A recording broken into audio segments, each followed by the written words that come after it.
As parents, we all naturally want the best for our children, and we are typically concerned with their future security when our influence in their lives has waned and they assume independent control.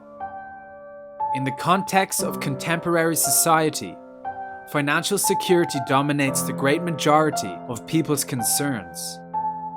This leads to the necessity of ensuring our children's opportunity for financial comfort and success. In today's world, the obvious way to accomplish this is by providing education, which will ostensibly give them the tools for obtaining that security that we so much desire for them. We then turn to the institutions of education prevalent today, where there is a choice of private and public schools. With our kids' future in mind, we then give them over to teachers who are either directly agents of government or indirectly agents through government certification. For 12 highly formative, impressionable years, we trust our children to strangers who perform curricula which they themselves have not designed, nor have we had any influence in its guidelines. Do we really know what education our children are receiving? Do we really know if it's bringing out our children's full potential, or even if it intends to? It's a massive commitment to trust your children to strangers representing institutions. These are questions that we should be capable of answering with utter conviction before we even consider giving them over. Are we aware of the origin of modern schooling and the purpose it was created for? Was it not instituted, mandated, made compulsory for the benevolent purpose of educating?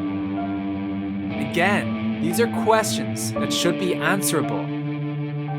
What is the underlying philosophy that modern education is predicated upon? Would you still give your children's malleable years over to strangers if their philosophy was grossly contradictory to your own?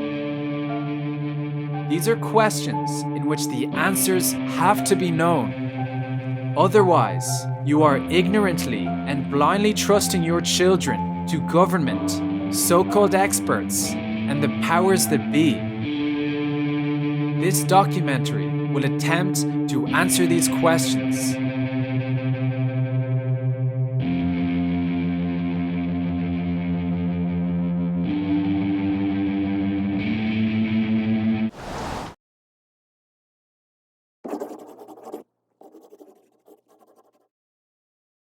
To understand the current predicament of education in America, we first need to revise the history of its origin and roots. In pre-Civil War America, the vast majority of education, excluding the sparse common schools in New England, which were created by the Puritans for the purpose of inculcating religious doctrine, was completely decentralized and on a laissez-faire basis with negligible government influence. Students and parents volunteered for the kind of education that they deemed desirable, with copious options ranging from family schools, small private schools, religious schools, craft schools, farm schools, common schools, grammar schools, homeschooling, or even self-education.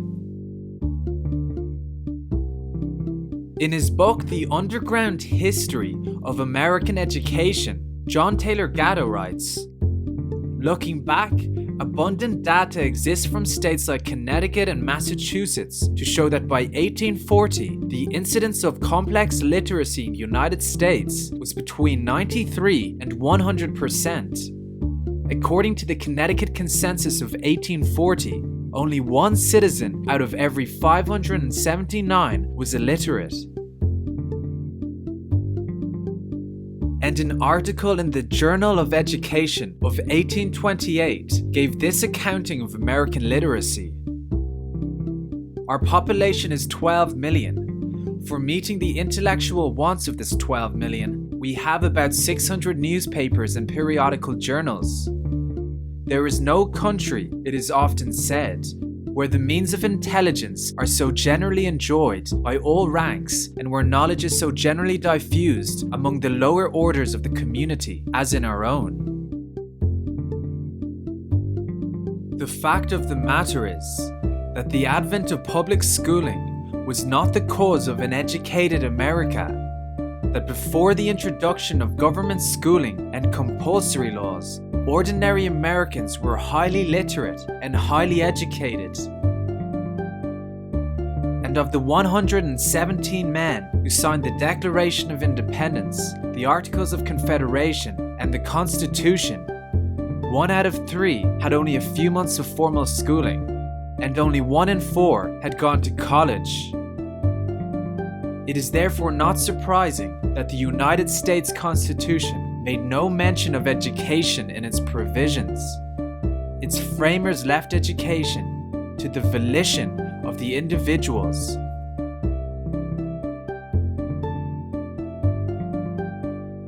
It was principally in Boston where a system of government schools received popular support, which can be understood by the emergence of Unitarianism.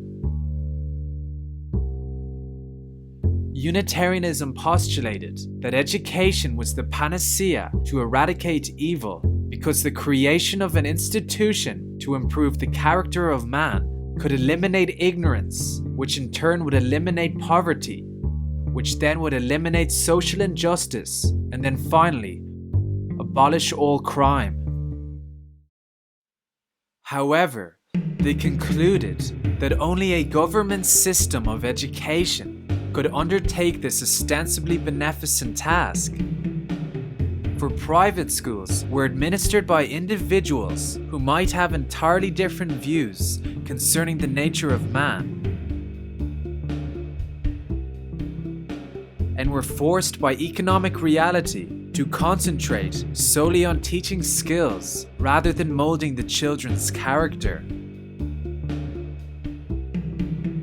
Early Americans were obstinately antithetical to government intrusion in their affairs, and the idea of a centralized, government-provided education was understood to be a clear threat to their recently obtained liberty.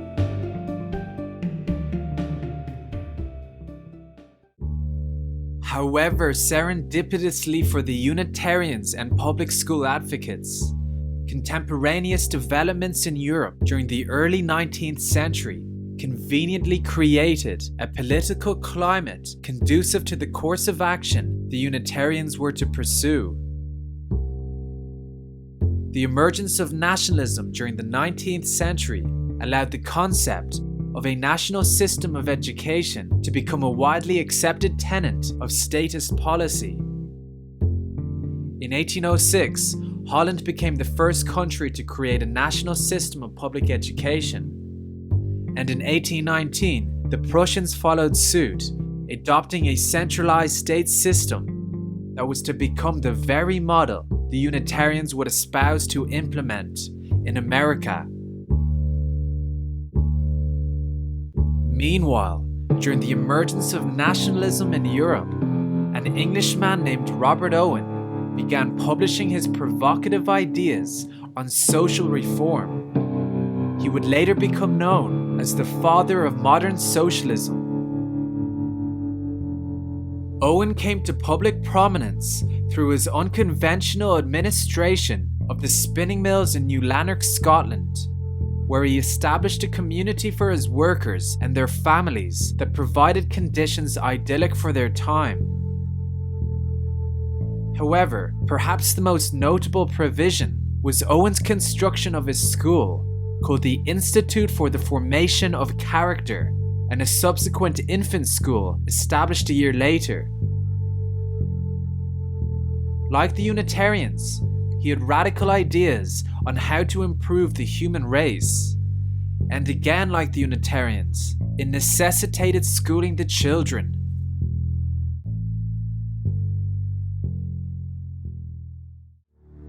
He felt you could actually mold human character, and he in fact said it is of all truths the most important that man's character is made for, not by himself. So he's an environmental determinist, and he believes that if you can begin virtually at birth and have this child in a superior environment, then you will, through education and liberation of this person's intellect and spirit, you will actually produce a perfect character. From his premise of environmental determination, he extrapolated that the ramifications of capitalism and religion were the creation of a competitive, irrational environment that made men evil.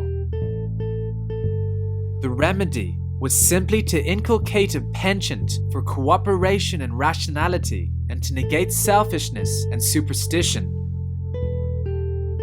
This would be accomplished through education and ensured because of the plasticity of children.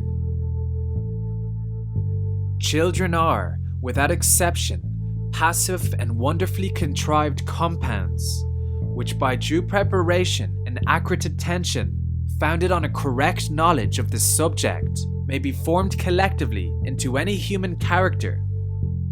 And although these compounds, like all other works of nature, possess endless varieties, yet they partake of that plastic quality, which by perseverance under judicious management may be ultimately molded into the very image of rational wishes and desires.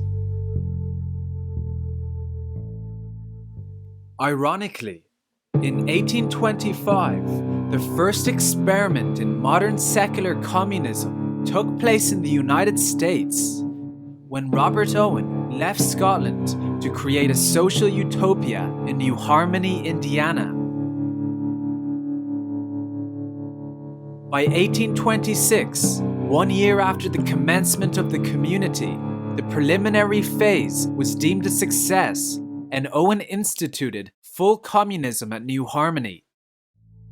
However, the optimism was abruptly quelled when official failure was acknowledged 1 year later. Owen's son, Robert Dale Owen, expounds that the reason for its failure was a consequence of the early antisocial circumstances that had surrounded many of the quickly collected inhabitants of New Harmony before their arrival there. It appeared that the members were too various in their feelings and too dissimilar in their habits to govern themselves harmoniously as one community. The great lesson learned by Owen and his followers was that education had to precede the creation of a communist society. For people educated under the old system were too selfish, too uncooperative, and too incorrigible. Henceforth, Owen and his followers would actively promote national public education. It was now adjudged as a prerequisite to the realization of socialism. Although both the Owenites and the Unitarians agreed that the government should assume full control of education, the Owenites' plan was far more radical than anything the Unitarians advocated. The Owenites wanted children to be separated from their parents as early as possible, age 2 was suggested, and placed in district boarding schools away from the influences of the prevailing system. Parents would be limited to visitations and under no circumstances were to interfere with or interrupt the rules of the institution. it was axiomatic that for the attainment of utopia, parents' rights had to be usurped in order to ensure the right character formation of their children.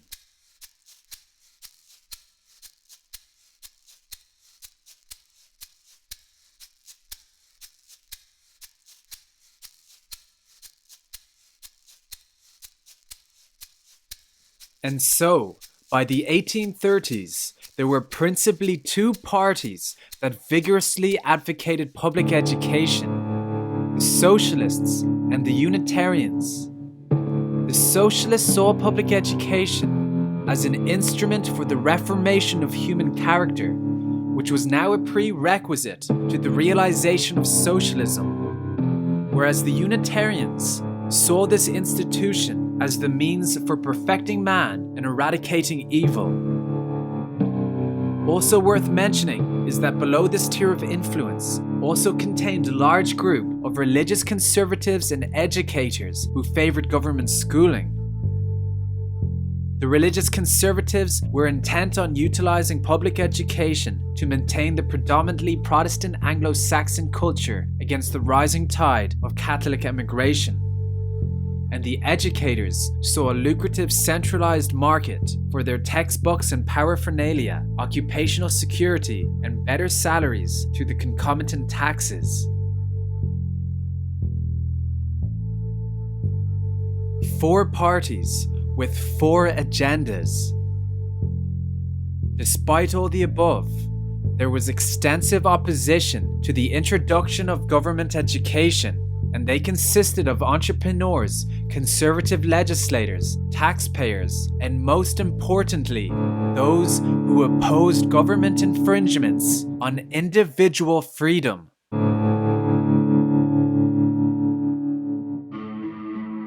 The advocates of a national system of education required a model for their grandiose plans, and they found that model in 19th century Prussia, which was subsequently imported as the underlying design and philosophy of the American public school system. Anyone with a modicum of knowledge of Prussia will know that this state was not a beacon of freedom and liberty for the masses, far from it, and their educational system certainly did not intend to liberate the individual from the thraldom of ignorance. The Prussian Empire was a militaristic monarchy located in what is today northeastern Germany and western Poland.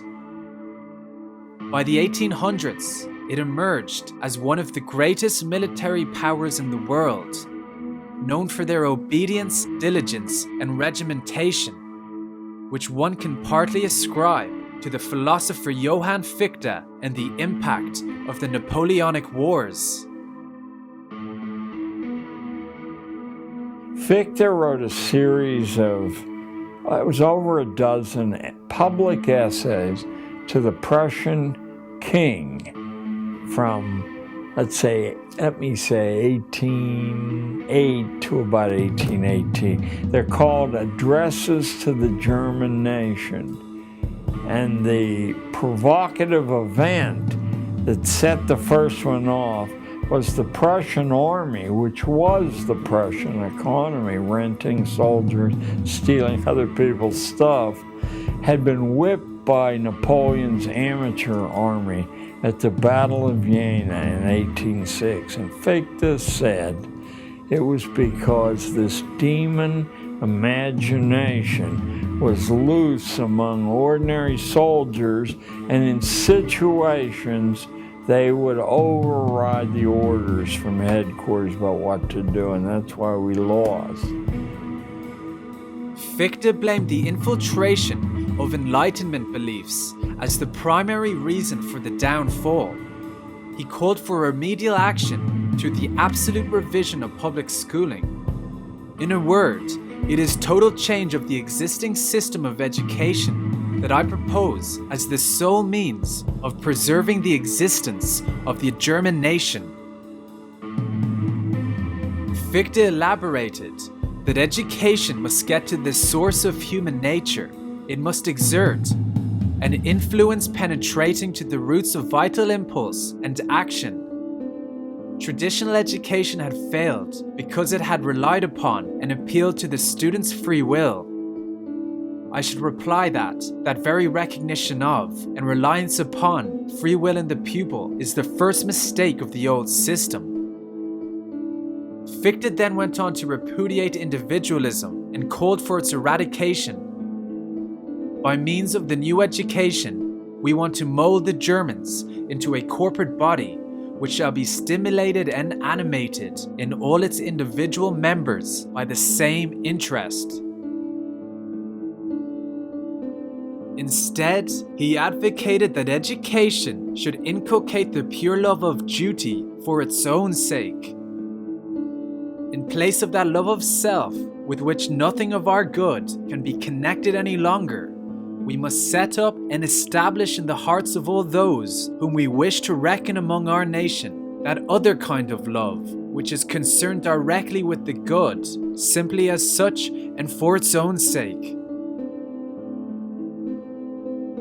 Like Owen and the socialists, he urged that from the very beginning, the pupil should be continuously and completely under the influence of this education, and should be separated altogether from the community and kept from all contact with it. Parents were perceived as corrupt, and their educational influence had to be nullified. In other words, his educational program consisted of communal separation of children, severe authoritarian top-down training, strict moral duty, and selflessness. Following Fichte's exhortation, Prussia's goal was now to have a militaristic and precision-based society, and they designed the school system to achieve this goal. A system that would later captivate foreign visitors like Horace Mann and many others who would then advocate its replication in America. In the essay The Prussian Industrial History of Public Schooling, the author writes, children were depersonalized and isolated from each other at an early age. Seated in rows, they were easily silenced, controlled, and forced to engage in rote tasks whose sole purpose was to inculcate obedience. Taught fragmented subjects that deprived them of context and perspective, their thinking was intentionally and systematically stunted. These practices shaped the curriculum of the Prussian public schools for over a century. As late as 1919, German public schools were described by German philosopher Kurt Eisner as veritable drill academies in which children could be intellectually crippled for life.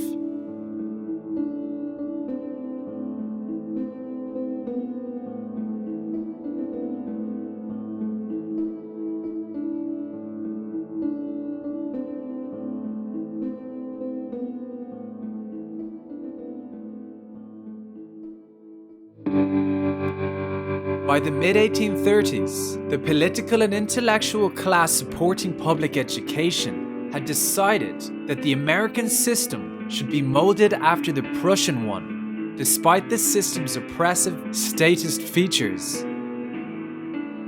Along with Robert Owen, they tacitly adopted the Prussian attitude of bypassing and disregarding parental wishes on matters of their children's education. The parental-child relationship was considered subordinate to the child's relationship to the state or educator. The alienation of child from parent was implicit in the whole Prussian system.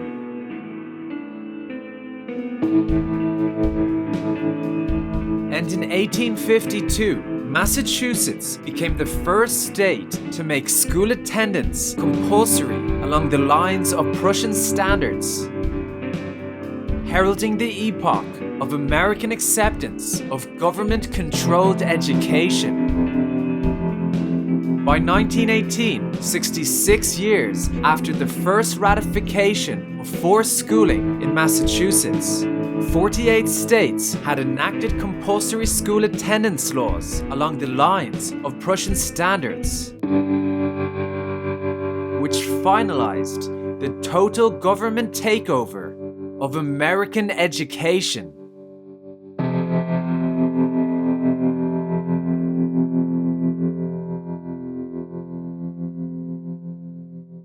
It was in Massachusetts. It spread very, very slowly. It wasn't for 15 more years that another state followed suit. So it hardly was a gift to the populous portion of America. I smile a little bit when I say that because the mythology is that it was greeted everywhere with great enthusiasm. Not only did parents resist compulsory schooling, they sometimes did so violently. So vehement was the opposition in Barnstable on Cape Cod that state militia were brought in to march children to school under armed guard. A primary reason why the mass of the American population resisted compulsory schooling was a widespread belief that its purpose had little to do with education and everything to do with control.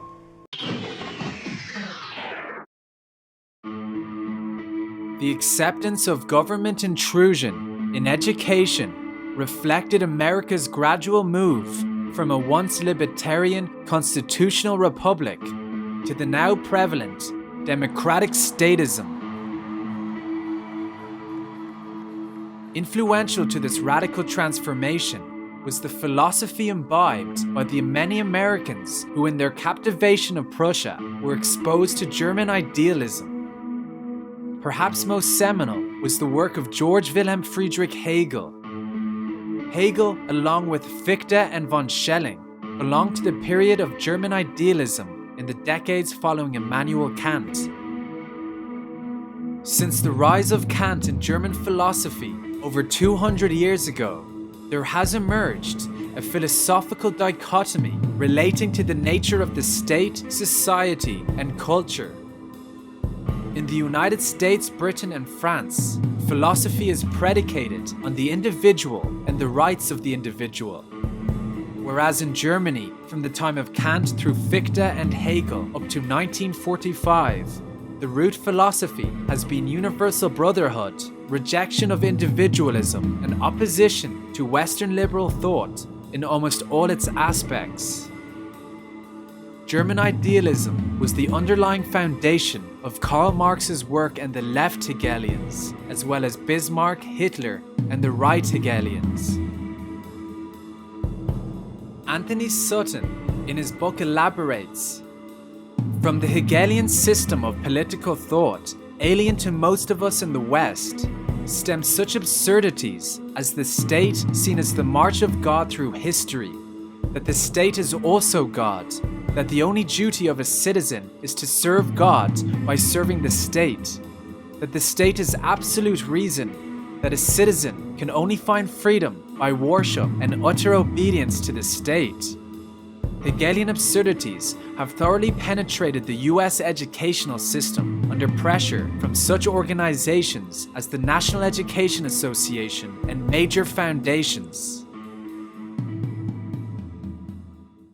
Individuals such as you and I, or anybody watching this program, will be cogs in the state, but we have no individual rights.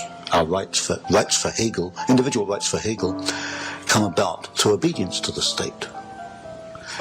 We see it in the educational process, which we'll probably talk about later, that we have adopted what I call a Hegelian system of education, which is not to bring out your innate talents, but to prepare you to be an individual cog in the state. To be an individual cog in the state. Individual cog in the state.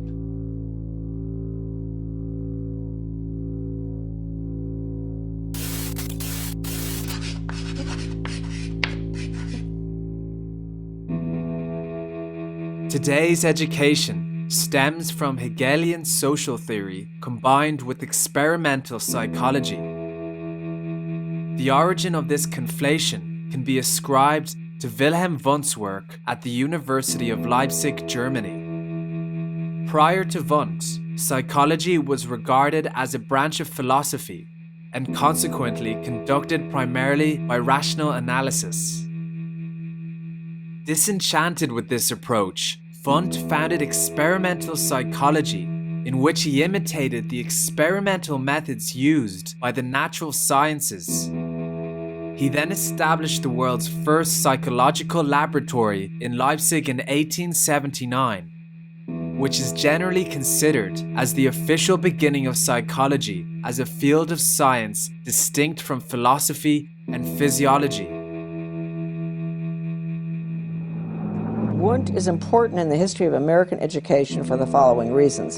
He established in 1875 the world's first laboratory in experimental psychology to measure individual responses to stimuli. 2. Wundt believed that man is only the summation of his experience, the stimuli that bear upon him. It follows from this that for Wundt, man has no self-will, no self-determination. Man is in effect only the captive of his experiences, a pawn needing guidance. In other words, man was devoid of spirit and without volition. He assumed that there was nothing to begin with but a body, a brain, and a nervous system, and that we are merely the totality of our daily experiences and the stimuli to which we are exposed.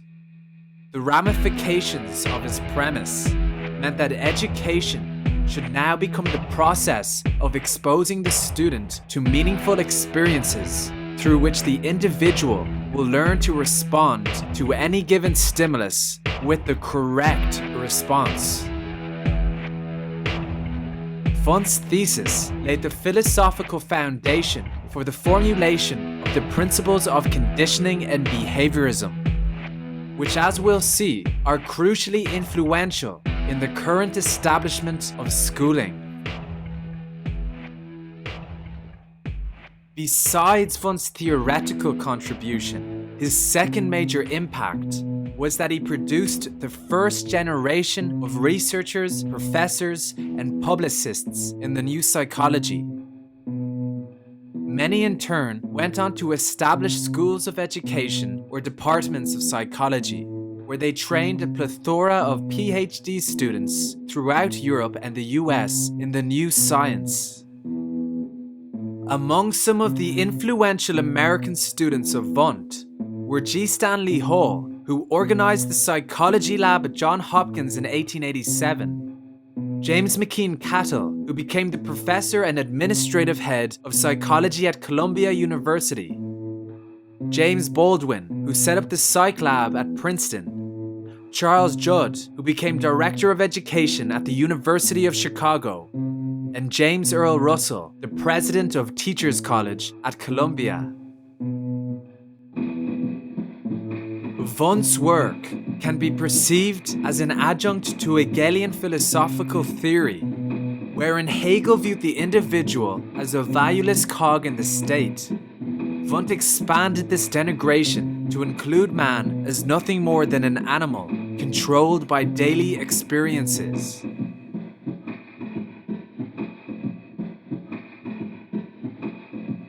G. Stanley Hall was the first American to work in Wundt's new experimental psychology laboratory in the University of Leipzig. And following his return to the United States, he played an instrumental role in the penetration of German experimental psychology into American educational theory. So what was Hall's view on education? In his essay, The Education of the Will, Hall posits, the only duty of small children is habitual and prompt obedience. He argued that character must be shaped and molded so to ensure that those people who are destined to become obedient servants in fact do so. And the few who are rare moral geniuses that are destined for leadership, well, they can be trained to follow their true nature. Unfortunately for the common folk, Hall posits that they aren't fit for freedom and should be obligated to receive a different form of training. For most of us, the best education is that which makes us the best and most obedient servants. This is the way of peace and the way of nature, reserving only the smallest margin of independence in material interests choice of masters, etc. Essentially, Hall believed that most ordinary high school students were a great army of incapables who should be in schools for the dullards or subnormal children. And over the course of their lives, they should only concern themselves with material interests and choice of masters. All decisions of importance will be reserved for the elites, who, courtesy of their moral disposition, receive an education fit for free men, while the rest of us graduate as obedient slaves. Another student of Wundt's was James Earl Russell, who received his doctorate from Leipzig in 1894. 3 years later, he became the dean of the recently established Teachers College in Columbia University, where for the next 30 years he would build the largest institution in the world for the training of teachers. Henceforth, Wundtian experimental psychology would be interconnected with American education. Working closely with James McKean Cattell, Russell began to assemble a faculty to undertake the task of dispensing a new science, that of educational psychology. One of Cattell's recruitments was Edward Lee Thorndike, who is perhaps the most notable psychologist trained by the first generation of Wundt's disciples. His dissertation, titled Animal Intelligence, published in 1898, was a milestone in the history of psychology. It inaugurated the laboratory study of animal learning, which postulated that animal behavior observed under experimental conditions could assist in elucidating the nature of human behavior. Following Cattell's suggestion, Thorndike began formulating theories of pedagogy based on the results of his experiments with animals. These theories would then form the foundation of educational psychology. If an action brings a reward, Thorndike believed that that action becomes stamped into the mind. In his thesis, he explained further his ideas about learning, that behavior changes because of its consequences. He called this his law of effect. In other words, the law of effect states that satisfactory outcomes of any response tended to stamp in their connection with the given situation, while unsatisfactory outcomes tended to stamp out the connection. The previous theories had accepted repetition as the potent factor in learning. The novelty of Thorndike's assertion was that he laid equal importance on the effect, that is, on success or failure, reward or punishment, satisfaction or annoyance to the learner. So this meant that if one wanted to reinforce a certain response, they would gratify the child upon demonstration of the desired behavior. And if one wanted to eliminate a response, they would simply do the opposite. Paolo Lioni illuminates the implications of this in his book, The Leipzig Connection. This thinking favors a society which operates more on the basis of gratification than on the basis of reason or responsibility. Previously, of course, good behavior was considered its own reward. The idea of rewarding a child for behaving like a human being would only occur to someone who supposes that the child is basically an animal.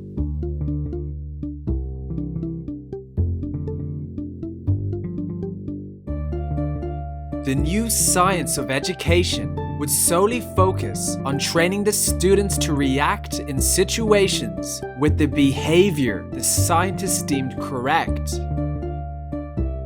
In Thorndike's book, The Principles of Teaching Based on Psychology, he proposed that the new definition of teaching would be the art of giving and withholding stimuli with the result of producing or preventing certain responses. The aim of the teacher is to produce desirable and prevent undesirable changes in human beings by producing and preventing certain responses.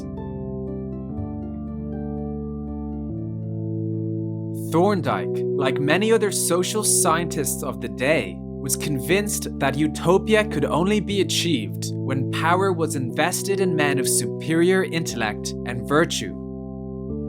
A fusion of science, character, and social planning that resonated with the eugenic doctrines of Francis Galton. As a great admirer, Thorndike dedicated his first book, The Human Nature Club, to Galton. They shared the same view that science depends on the quantification of phenomena, and he was greatly attracted to Galton's social philosophy.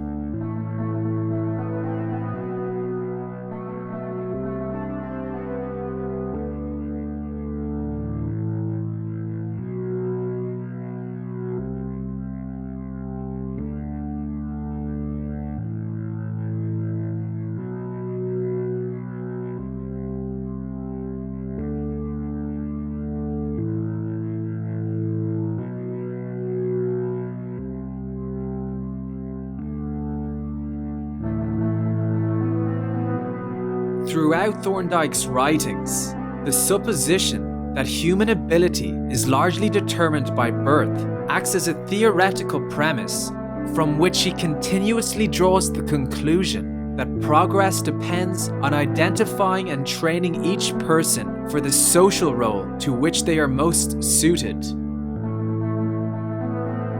Because Thorndike believed that intelligence and virtue vary directly with race and class, he fully embraced the negative as well as the positive doctrines of eugenics, as exemplified by his postulation in Human Nature and the Social Order. By selective breeding, supported by a suitable environment, we can have a world in which all men will equal the top 10% of present men. One sure service which the inferior and vicious can perform is to prevent their genes from survival.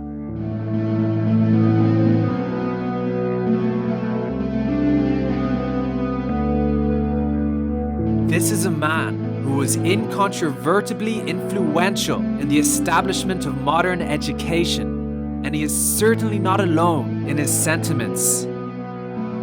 As parents, you have to realize that philosophies such as Hegel's statism and Galton's eugenics pave the foundation on which our so-called educational system is built upon.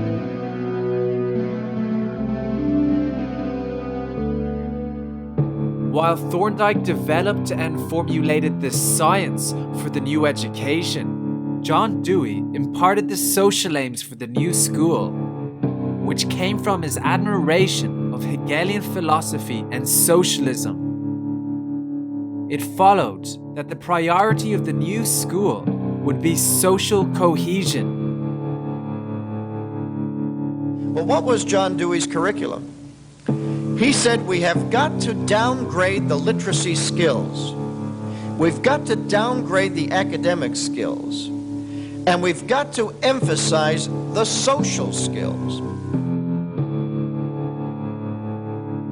Dewey replaced the traditional role of the teacher as an educator with the concept of the teacher as a guide in the socialization of the child.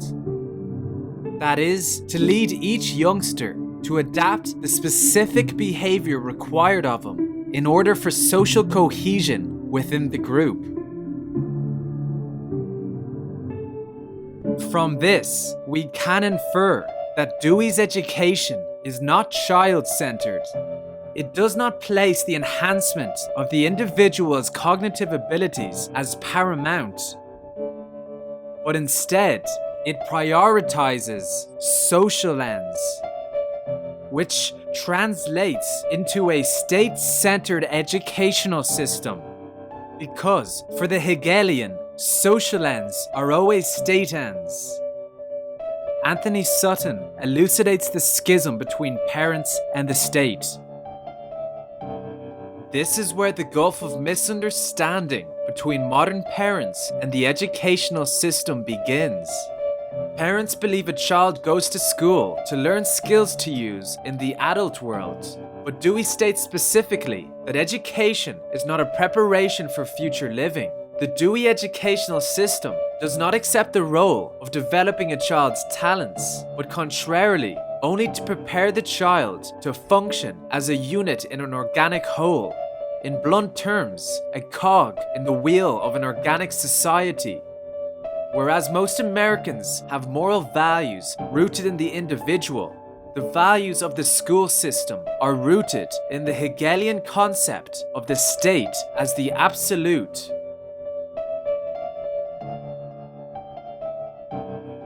For Hegel, the individual has no value except for the function he or she performs for society. He said, the state is the absolute reality, and the individual himself has objective existence, truth, and morality only in his capacity as a member of the state.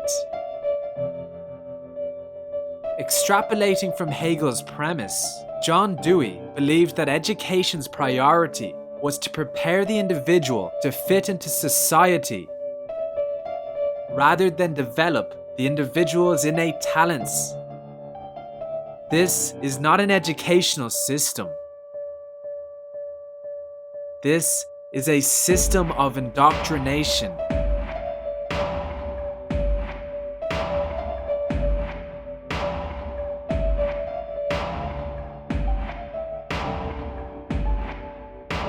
Schools would become an institution to transfer state-approved beliefs and opinions to children. A system designed to perpetuate the establishment.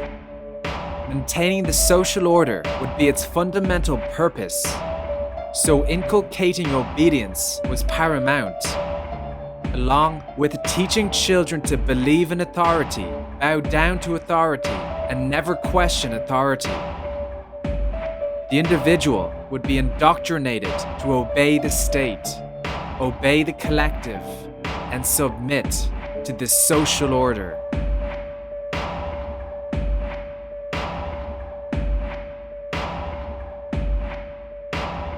In 1918, the cardinal principles of secondary education were issued by the Commission on the Reorganization of Secondary Education. The significance of this report is that it heralded the shift in emphasis from intellectual development to social development, just as Dewey had advocated. It marked the epoch of government intrusion in more than just academics. From now on, the state would not only ensure educational opportunities, but also indoctrinate students in how they should live. The cardinal principles reflected the influence of the new psychology and Dewey's educational agenda of socialization.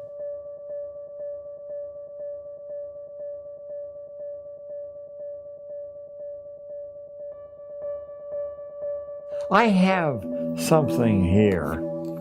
I have the 6 purposes of schooling as laid down in 1917 by the man who Harvard named their honor lecturer in education for. These are the 6 purposes or functions, as he calls them.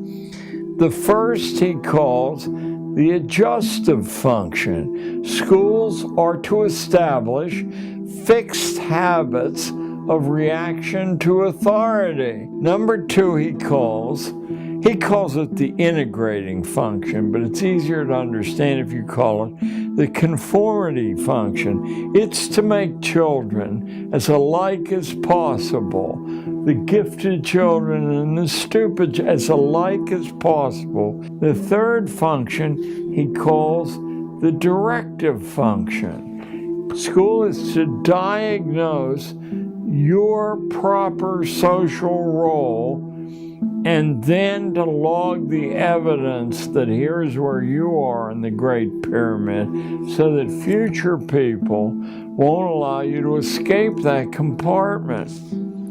The fourth function is the differentiating function.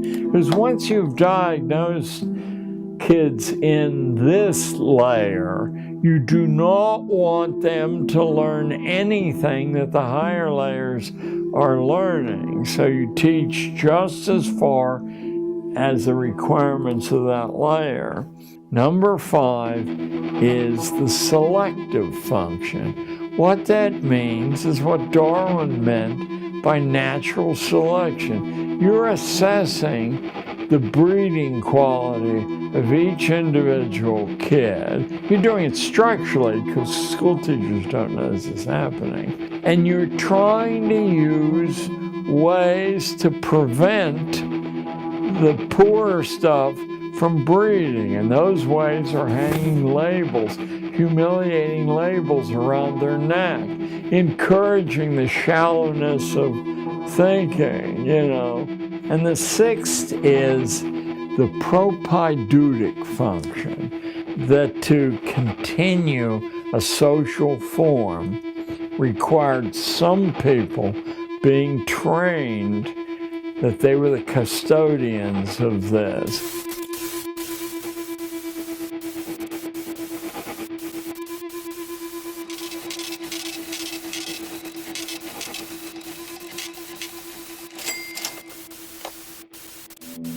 The establishment of education as a science in universities and the redesign of public schools necessitated huge sums of money, and curiously, these funds were found to emanate from number 26 Broadway, New York, the corporate home of Standard Oil Company, which was owned by the notorious John D. Rockefeller Sr. By 1910, Rockefeller owned assets worth over $800 million, which today would equate to approximately $19 billion. However, his enormous wealth and deviousness caused him to receive public castigation. He desperately needed to ameliorate his public image, and philanthropy seemed like the most effective method to do so. After financing the construction of the University of Chicago, Rockefeller was overwhelmingly besieged by requests for money. So he employed Frederick Taylor Gates to delegate the copious philanthropic decisions off his shoulders. In 1902, Rockefeller and Frederick Gates created the General Education Board, which was a philanthropic organization for the promotion of education within the United States without a distinction of race, sex, or creed. Well, that sounds nice. Unfortunately, the surreptitious intent behind the General Education Board was disclosed in their first mission statement. In our dreams, we have limitless resources, and the people yield themselves with perfect docility to our molding hands. We shall not try to make these people or any of their children into philosophers or men of learning or men of science. In reality, the board was created to exert leverage over American education and concurrently safeguard the Rockefeller image against all chastisements. In effect, Rockefeller's Education Trust became a virtually unlimited source of finance amenable to the progressive psychologists and their grand designs for American education. As a result of the grants, Teachers College experienced a meteoric rise. It rapidly grew to become the leading graduate college for education. Paolo Lioni describes the ramifications in his book, The Leipzig Connection. The year after Rockefeller's General Education Board had set Teachers College financially on its feet, Thorndike published the first volume of his masterwork, Educational Psychology. By 1904, he was entrenched as full professor and head of the new Department of Educational Psychology at Teachers College. That same year, after a decade in Chicago experimenting with children, John Dewey joined the faculty of Columbia University as a member of the Departments of Philosophy and Education in a unique position to influence advanced students in Teachers College. With Russell, Cato, Thorndike, and other Wundtians, Dewey set the ball rolling for an amalgam of educational psychology and socialism. It became known as progressive education, and emanating from Columbia's Teachers College for the next half-century, it slowly but surely became commonplace in every school in the country. The General Education Board continued to fund Teachers College, as well as the Progressive Education Association, the National Education Association, and others, to the tune of $324 million. By 1953, educational psychology had reached out from Teachers College and was applied into virtually every public school.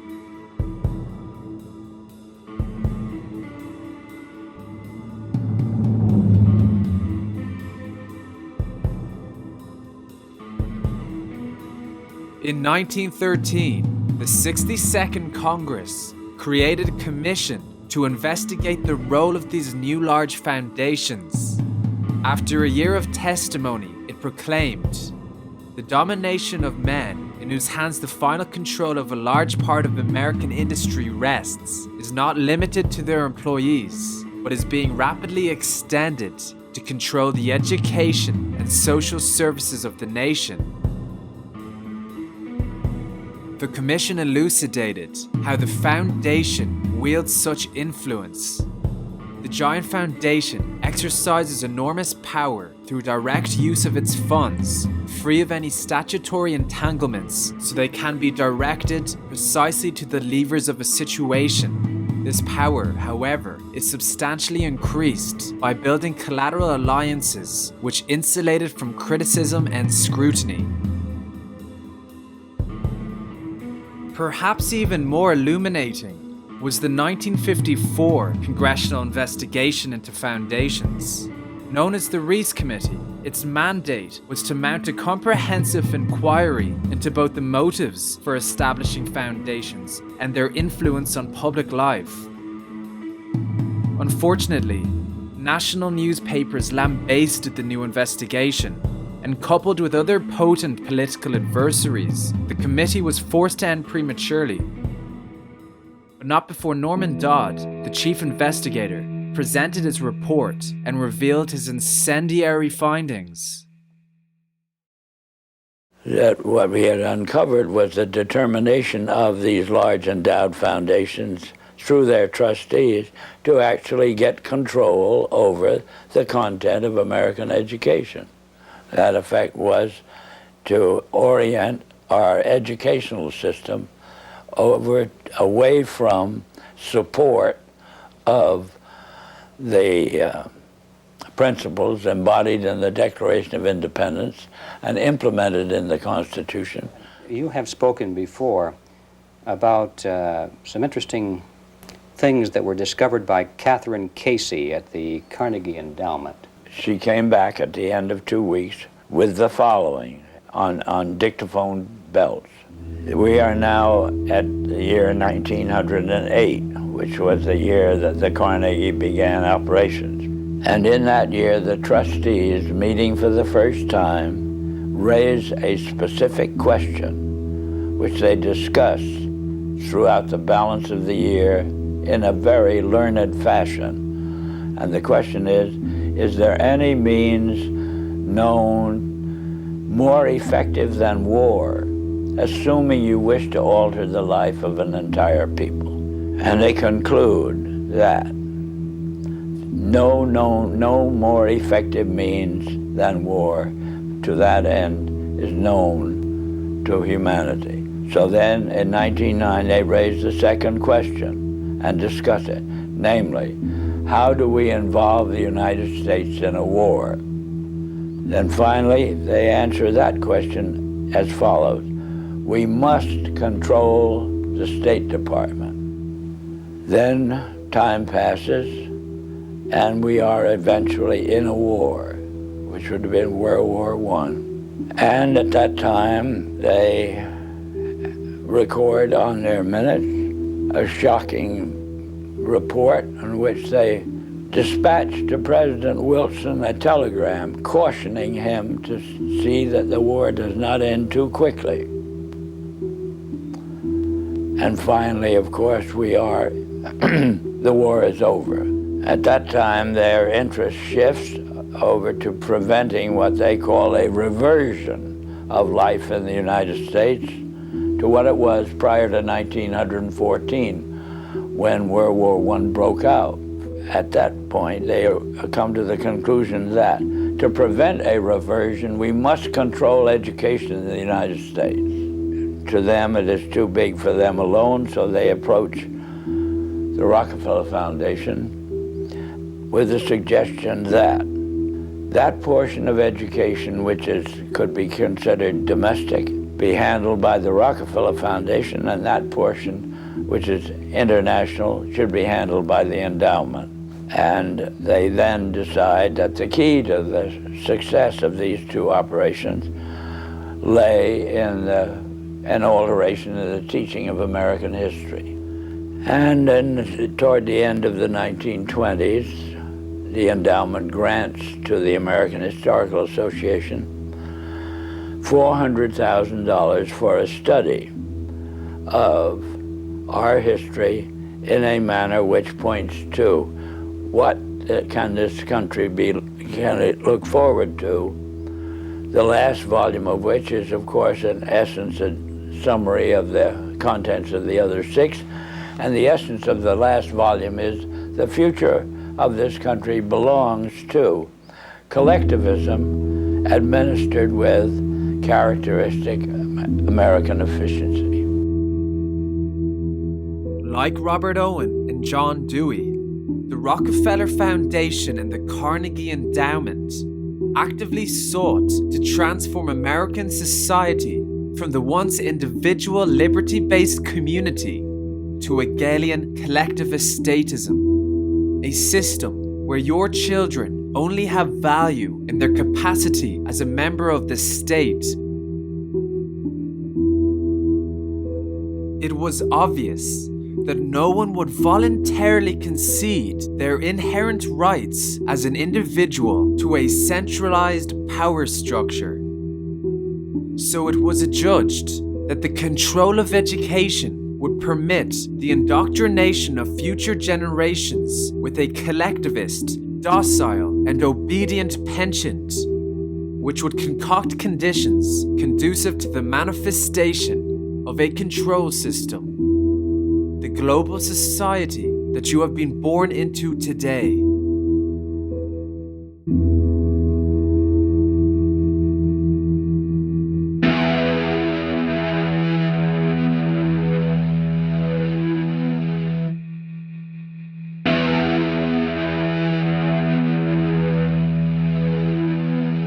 According to further findings of Norman's report, not mentioned in the interview, the philanthropic foundations influence educational and social agencies such as the National Education Society, the American Council on Education, the National Research Council, the American Council of Learned Societies, the Progressive Education Association, the American Historical Association, and the League for Industrial Democracy.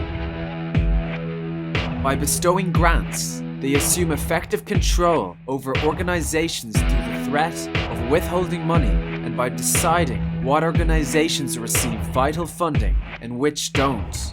The report also revealed that the foundation-approved educational product originates from predominantly empirical research in the social sciences, especially psychology.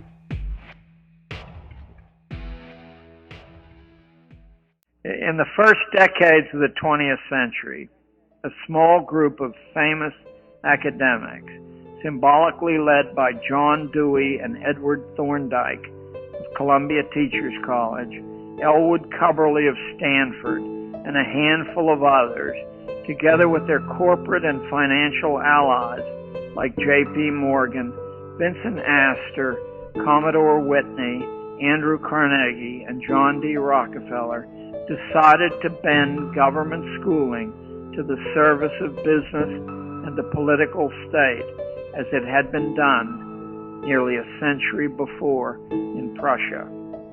A higher mission for this project existed too, one to catch the imagination of dreamers and to fire the blood. School was to serve as an instrument for managing evolution, establishing the preconditions for selective breeding. In Thorndike's memorable words, and you'll remember Thorndike is the creator of what we call educational psychology. In Thorndike's memorable words, this had to be done quickly before the new industrial masses, quote, take things into their own hands. Standardized testing would eventually be used to separate those fit to breed and fit to work from those unfit.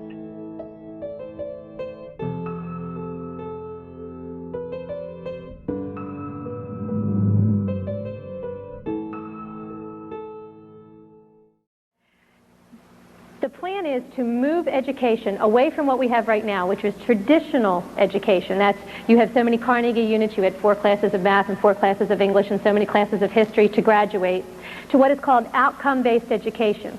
Outcome-based education says that the student must demonstrate something in order to meet the goal and be promoted or graduate. Everything rides on the goals and on meeting the goals. So instead of saying the schools will teach, the theory now is the student will demonstrate. And so it's a major shift in the way we look at education.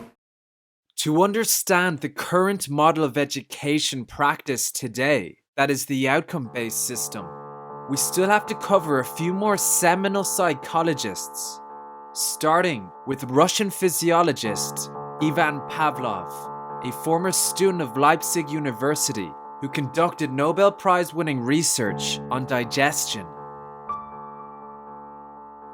Pavlov specifically studied the role of saliva in dogs' digestive processes. And it was during this research that he accidentally made a breakthrough which would profoundly influence the field of psychology, specifically behaviorism.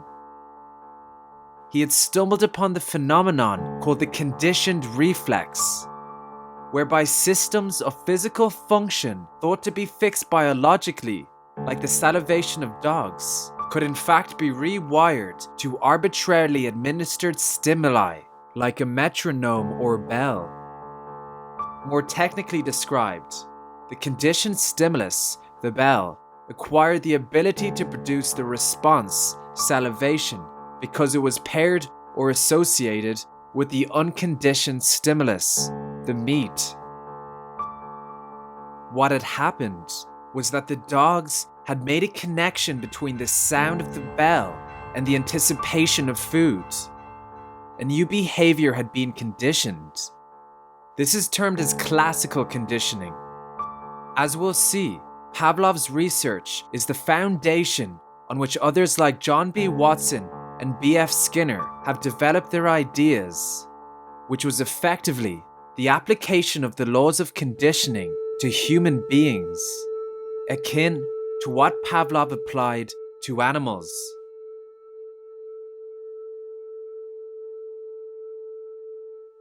Often credited as the father of modern behaviorism, John B. Watson's work today is usually found as standard material in most introductory psychology and educational psychology texts. In 1913, Watson published his famous article titled Psychology as the Behaviorist Views It. In the article, he postulated that psychology had failed in its quest to become a natural science as a consequence of its focus on consciousness and other unseen phenomena. He then endeavored to bring to psychology the same measure of objectivity that marked the natural sciences by exhorting the careful study of strictly observable behavior, meaning the negation of consciousness. In his book titled Behaviorism, Watson expounds that behaviorism holds that the subject matter of human psychology is the behavior of the human being, behaviorism claims that consciousness is neither a definite nor a usable concept. Following Pavlov's conditioning experiments on animals, Watson applied the same concept to human beings in his infamous and highly controversial research, today known as the Little Albert experiment. The study consisted of Watson attempting to condition a severe emotional response in Albert, a 9-month-old baby. To prove that environment is more powerful than genetics, Watson designs an experiment for an infant known as Little Albert. He's so confident, he films it for posterity. At first, Albert shows little fear, even when Watson places a burning newspaper in front of him. Albert is also unafraid when he encounters a white rat for the first time in his life. But then Watson shows Albert the rat accompanied by a loud clanging noise, one of the few things that upsets little Albert. And he does it again. And does it again.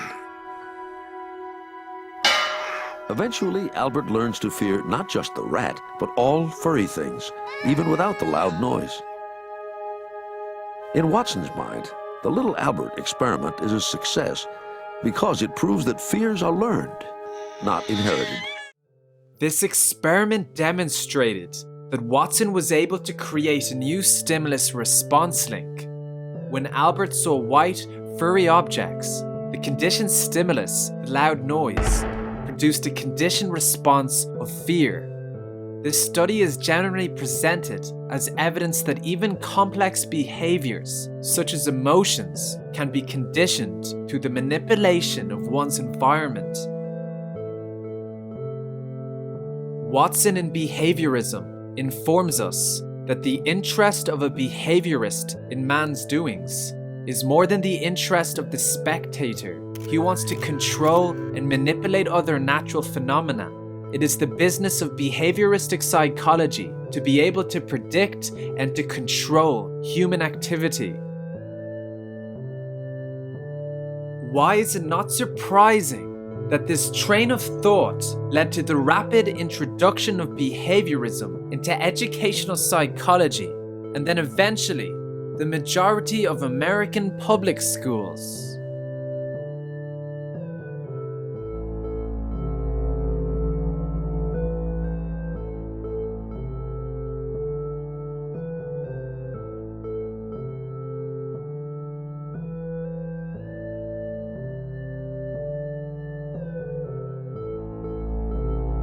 By the 1950s, behavioral psychology had become the scientific foundation of American pedagogy. And so if you detect something mindless about today's education, it's merely because the mind has been taken out of it.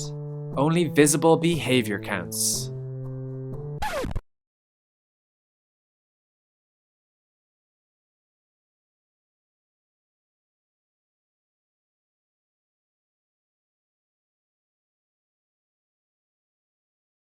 The next behaviorist to greatly influence education was B.F. Skinner, whose most notable contribution was the formulation of operant conditioning, which can be described as an adjunct to Thorndike's law of effect, which postulated that the consequence of a response determines whether the inclination to repeat the same response will grow stronger or weaker.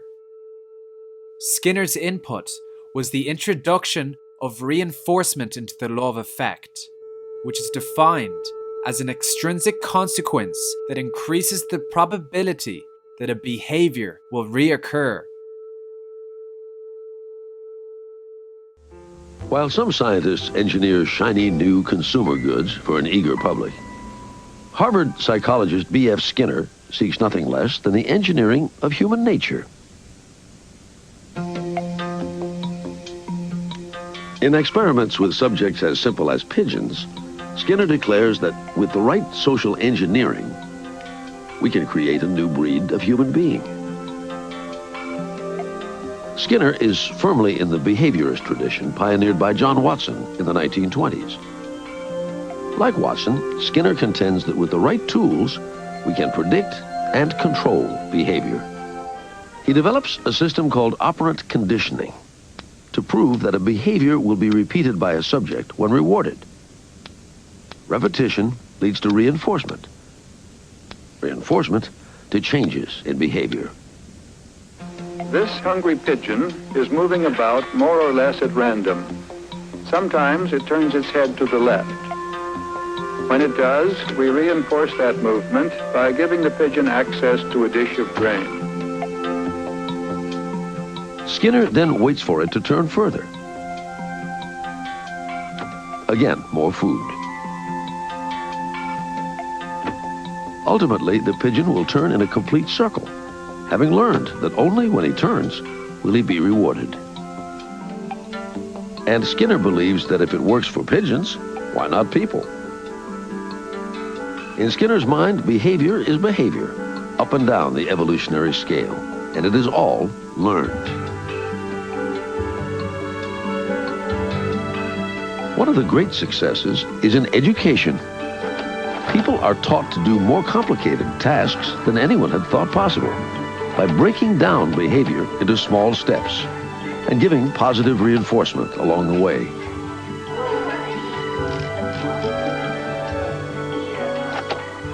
The essence of Skinner's work was that we could manipulate the environment in ways that would permit us to produce any kind of behavior that we wished, and we could develop individuals in ways that made every possible future open to them. In operant conditioning, an animal or a human being is given a reward at the moment they display the desired behavior. Oh, am I talking too much? I'm sorry. Zip. Thank you. Chocolate? Yes, please. This is to condition the behavior to reoccur. Oh, hey, Kim. Yeah, you know what? Hold on. Let me take this in the hall. An example would be rewarding a student with a high grade when they perform exceptionally well on an essay. It sounds harmless, but what do you think happens when a student writes something in an exam which is contrary to mainstream approval, or perhaps questions the authority of the teacher or the textbook from which the teacher regurgitates? They are given negative reinforcements, which could be a fail grade, ridicule from a teacher, suspension, or simply told that they are wrong and to accept that because it comes from authority. Students are conditioned to reject anything that does not fall into the accepted parameters of beliefs or thoughts, and to refrain from questioning or challenging authority.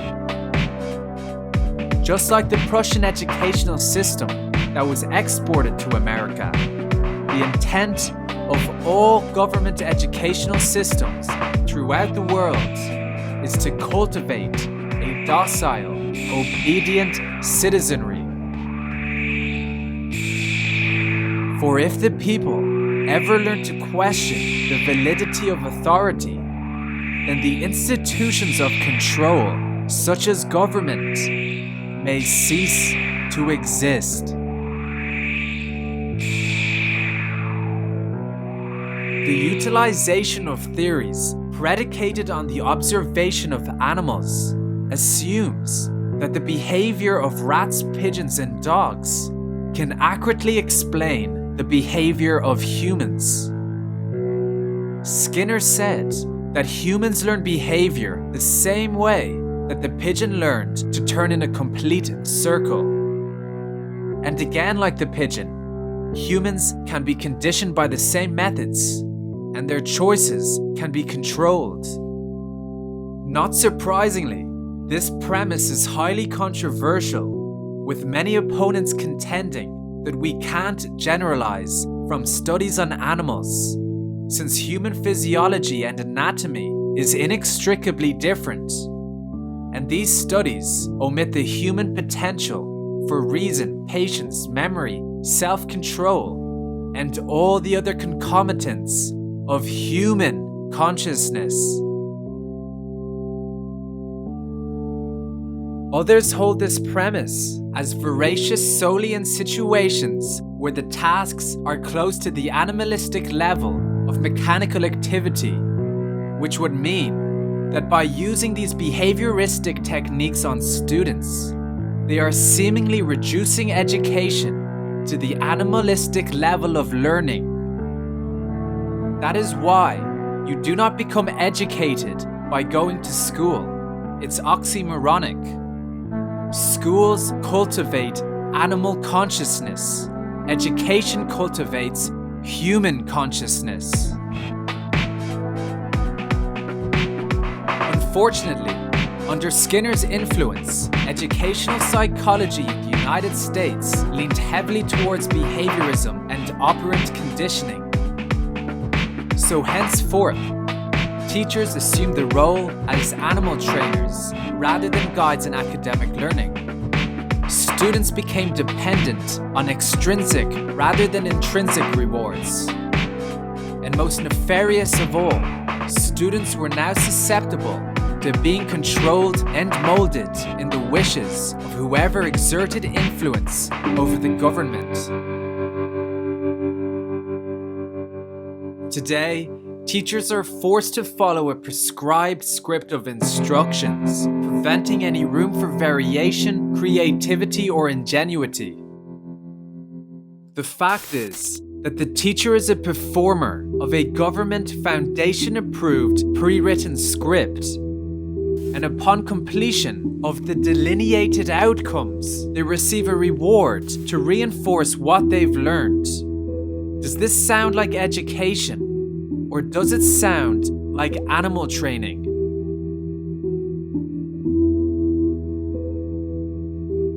To further our understanding of schooling today, we turn to Benjamin Bloom. In 1956, Bloom published his influential book titled Taxonomy of Educational Objectives. In it, Bloom provided a methodology to restructure American education.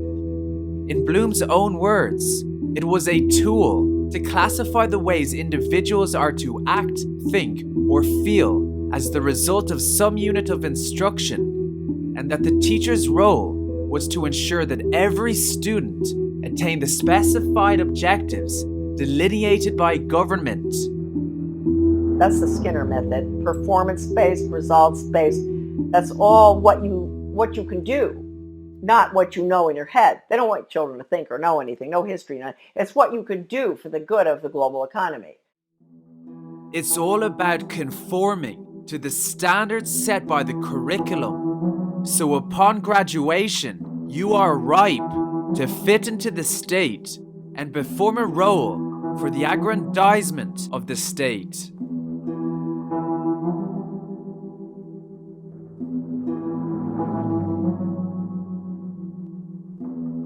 As we now know, government-mandated curricula and pedagogy has disparaged the development of intellectual and cognitive faculties in students, instead placing greater importance on their beliefs, values, and behaviors. Perhaps the program most indicative of this transformation is values clarification, which is a form of character education reminiscent of Robert Owen's socialist schools 150 years earlier.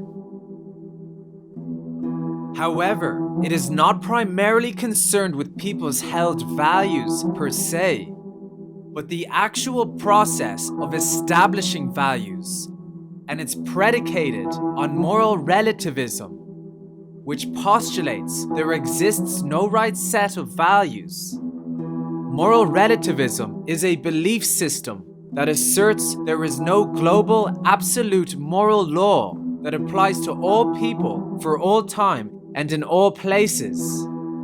Instead, it claims that personal and situational encounters dictate the correct moral position. Truth and morality are relative. There are no absolutes. Values clarification says that every child should make up his own or her own values. In point of fact, that's not the way it works. Today, what I want you to do is have a discussion. You begin with relativism, and then you ask questions that are open-ended regarding abortion, regarding family planning, regarding sexuality. I don't see why they shouldn't get married. You know, I mean, they love each other. It's just like any other people. They just can't get married like that. I mean, one might have a disease and they want to get married and they won't even know about it. And then maybe the other person might catch it and then they won't be able to get married. Yeah, but a man and a woman could have a disease. What you want to do is to make sure that each child can express whatever he likes. Yeah, people should get married. Guys, they love someone, let them get married. I don't know. Who cares if we were gay? Do you care? No. At the end of the day, this is not a case of every child making up his own mind. The goal of value clarification has been achieved. The outcome has already been determined by the curriculum. It's the same technique that salesmen use all the time. Would you like a red car or a blue car? Do you want that in 10 days or 30 days? You always get a choice, but I control the universe of choices. That's how values clarification works.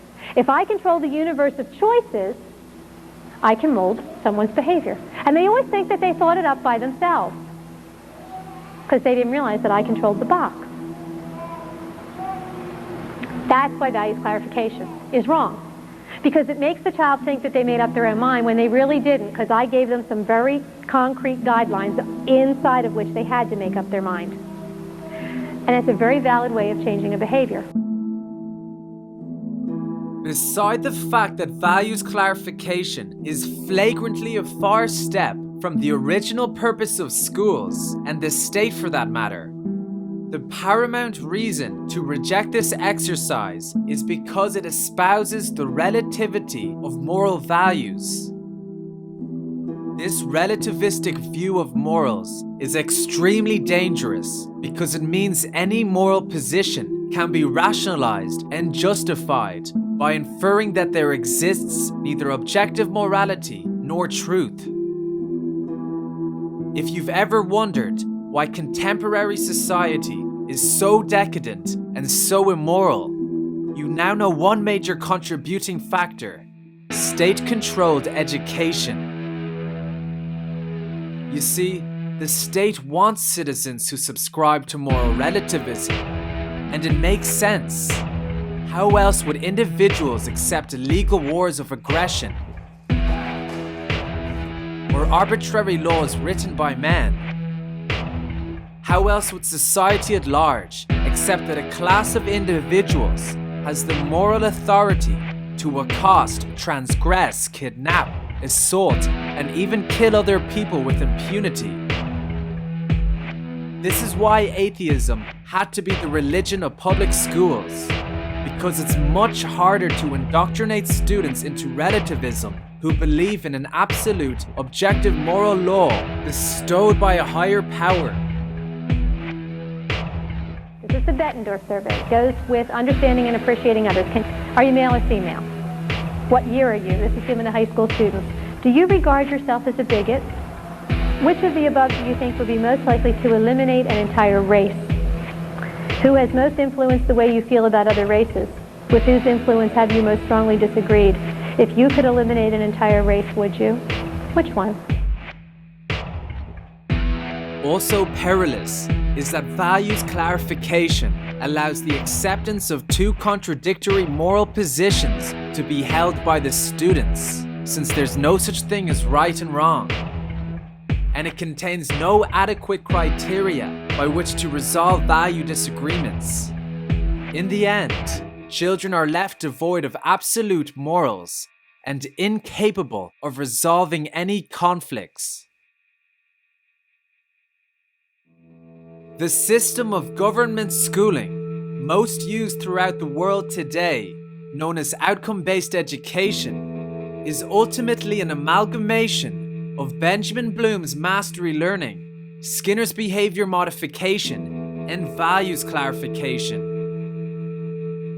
Whereas traditional education primarily focused on providing the resources that would be available to the student, which are called inputs, outcome-based education focuses on outputs, which are the government-delineated outcomes that the student must demonstrate upon his graduation.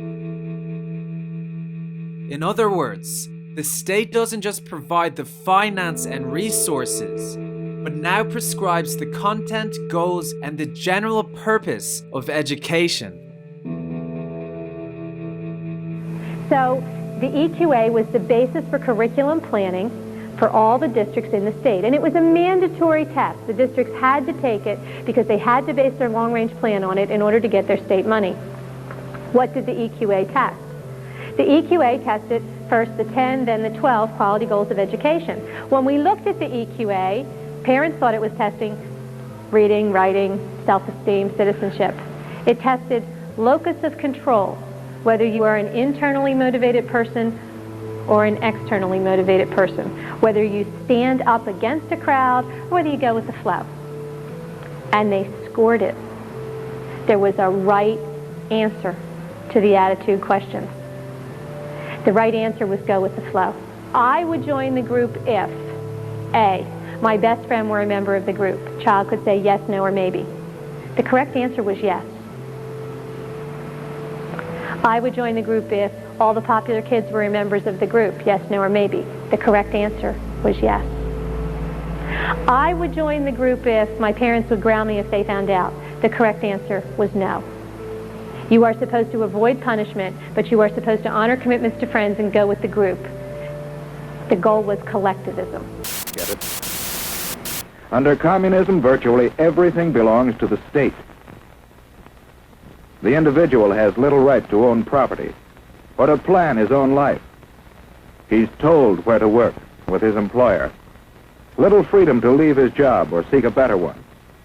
Whereas we believe, and our religions teach, that the individual is all important, communism denies religion and debases the individual to a part of the vast machine that powers the state. Children are taken early and molded to fit the machine. Here is no search for truth. The government writes the textbooks, and the children are taught to accept communism and their fate without question. The EQA, out of over 400 questions, 30 of them were academic, and 385 of them were attitudes. Outcome-based education does not say the school will teach. It says the student must demonstrate. Your child will conform, or they will not move forward. They will meet the goal. So where is it coming from? Where is the driving force? As we started tracing back, what we found was a report called the Scans. Secretary's Commission on Achieving Necessary Skills. This is the 1992 edition. This was not written by the Secretary of Education. This was written by the Secretary of Labor. What we found is it's not being driven by education. It's being driven by the big industries. That's who's driving the changes. When we read the scans talked all about what we need to have the proper worker of tomorrow. And the children were not referred to as children. They were referred to as human resource material, human capital. Many times as I've traveled and talked to people about what's happening in Pennsylvania education and why parents need to get involved, I get told, well, you see, it doesn't matter to me because my children don't go to the public school. My children are in parochial school, they're in Christian school, they're in private school, I homeschool. Simultaneously with the new regulation changes, teacher certification is changing. And in order to be certified, teachers will have to demonstrate that they are competent in outcome-based education and that that's what the colleges will teach, that's what the teachers will learn. Non-public schools have to have certified teachers too. Please do not think that because your children are not in a public school that you are home free. You are not. The state cannot afford to let a huge bunch of children slip through the cracks, because it will be obvious then who can read and who can't. And one of the things that happens with outcome-based education is, we talked about what happens with all the kids. Achievement goes down. Now that doesn't show up because everybody gets an A. But these were the world's leading psychologists. These were men who had done all of their experiments on animals. Edward L. Thorndike thought he could learn a lot about how children learn by studying chickens. And he became the leading exponent of educational psychology. He was the one who developed the stimulus response technique, which is used to this day, stimulus response. Well, Thorndike did his experiments on chickens. Pavlov did his experiments with dogs. I'm sure you're all familiar with the Pavlov dog, the conditioned salivating dogs, the conditioning techniques. John B. Watson did his experiments with rats. And Skinner, B.F. Skinner, of course, continued to do his experiments with rats. You see, B.F. Skinner doesn't believe that there's much of a difference between a rat and a human being. We are now locked into an educational system that views your children as animals to be cultivated as future human resources. Students are treated as stimulus response mechanisms, which require behavioral conditioning so that they can conform to the state's standards of desired behavior. In this view of so-called education, what is important is the observable behavior and attitudes of the students. Forget their intellectual capacities and innate talents. Since they postulate that all human behavior is derived from the external stimuli which refines and molds us, then it follows that education is to become the manipulation of the student's environment so that he or she can be shaped into the behavioral piece of meat desired by whoever controls the government. Schools today constitute a major part of the tools used for social control. This system gives whoever is in control of the state the opportunity to mold the character of the children to their values. It changes children to the state's desired response, and whoever controls the state controls the response. The whole issue here is who owns the children. The more time you spend with the kids, the more control you have over the kids. It's about control. That's really when you boil it all down, that's what we come down to, is who controls the children of the next generation. So who controls the children? Who influences their worldviews, their values, their understanding of morality or lack of, their behavior, their philosophy, and their religion? Who is it incumbent upon to teach and inform the aforementioned to the children? The state assumes that it is their role and their responsibility, and they have created an institution along the lines of the oppressive Prussian system which performs to that assumption. And just like in Prussia, the parental-child relationship is considered subordinate to the state's relationship with the children. Parents are obligated to send their children to school for 12 formative years. And the schools are compelled to teach government-controlled curriculum and hire only government-certified teachers. What you have in reality is the perfect indoctrination system. Whatever the state wants from their citizens, they merely inculcate into the children. Do you really think they desire an educated, liberated individual with critical thinking skills who can discern truth from falsity? Of course not. With the preponderance of such individuals, the state would not be able to control population, and the legitimacy of its existence would be seriously questioned. In reality, the state desires a docile, obedient population easily controllable by the few, and that is what they have cultivated. We also know that industry and foundations concern themselves with the schooling of children, or should I say future human resources. The Carnegie Endowment, in tandem with the Rockefeller Foundation, actively sought to transform American society from a constitutional republic into a collectivist, authoritarian state. You must leave in the city. If you remain in the city, you will be in violation of the Pennsylvania Crimes Code. To avoid backlash and revolt, the usurpation of individual liberties and inherent rights has to be conducted gradually over time to an indoctrinated population who will acquiesce as a result of ignorance or apathy.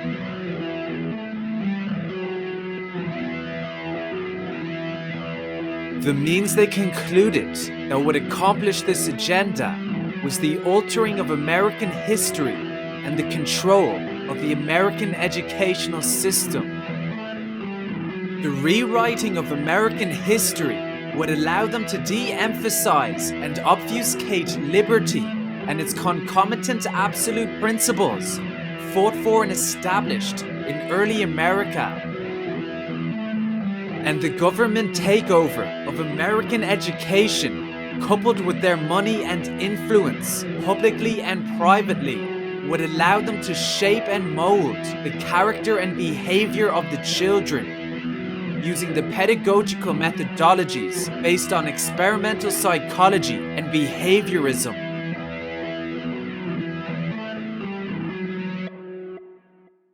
What your government pays for, it gets. When we understand that, then we look at government-financed institutions of education and see the kind of students and the kind of education that's being turned out by these government-financed schools. Logic will tell you that if what is being turned out in those schools was not in accord with what the state and the federal government wanted, then it would change it. The bottom line is that the government is getting what they have ordered. They do not want your children to be educated. They do not want you to think too much.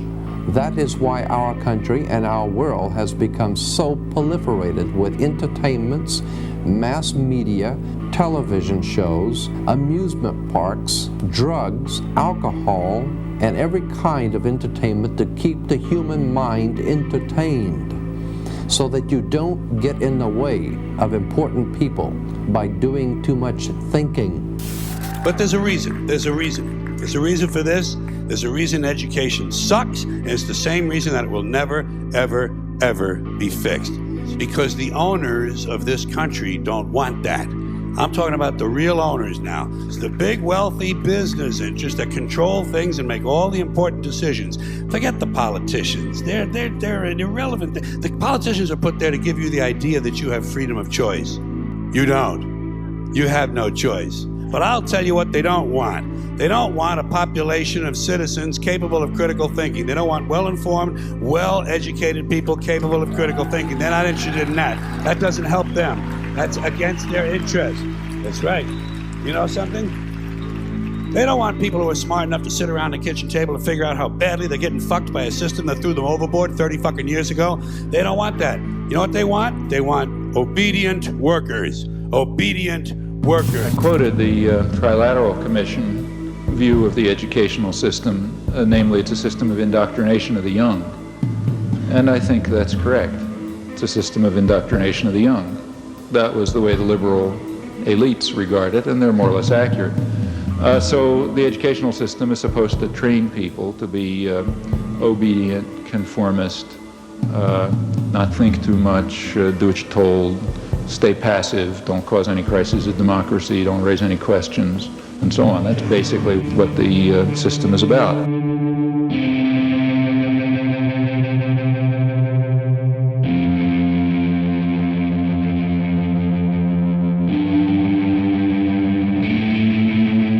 Evidently, the purpose of government-controlled education is not to educate us, quite the opposite in fact. However, we do not need the government to educate us, for it never has and it never will.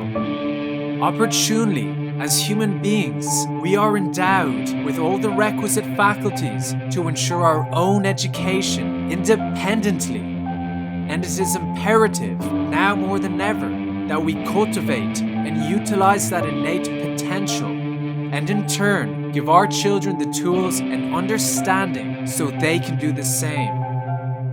It is incumbent upon us individuals to provide an environment for our children conducive to real education, an environment that fosters independent thinking, self-directed learning, intrinsic motivation, empathy, and compassion.